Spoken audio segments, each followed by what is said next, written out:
missed a day. 4 days in, missed one day already.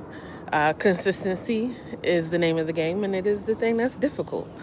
I need to do this like first thing in the morning because I forget to do it otherwise. Had the best of intentions. I even remember sitting on the couch last night to do my video diary entry and then squirrel. Woke up in the middle of the night and kind of remember like, oh, I didn't do that. And I certainly wasn't going to do it then because I wanted to go back to sleep. What do I want to capture for the future?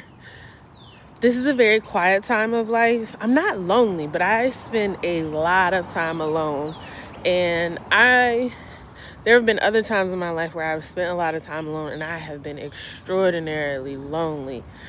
But this time of life isn't lonely. And this is what I think is going on. I have been digging deep into my childhood trauma, figuring out some of my subconscious that is negatively impacting my ability to just live the life I want and thrive.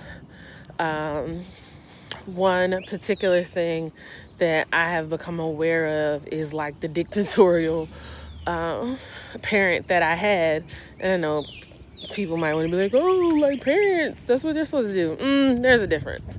I have realized this pattern of like, I wouldn't ask my mom for stuff because it was just hopeless.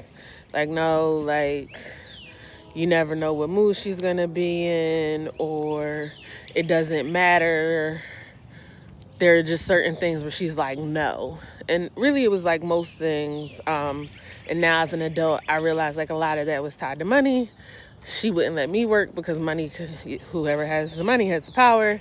That's a entry for another day. But I'm realizing that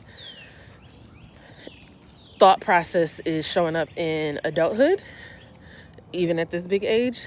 And there are things that I want to do, things that I think to do. And I wouldn't call myself a timid person, but in these things, I get so timid and so leery, and like I'm waiting for someone to tell me like it's okay or I can do it.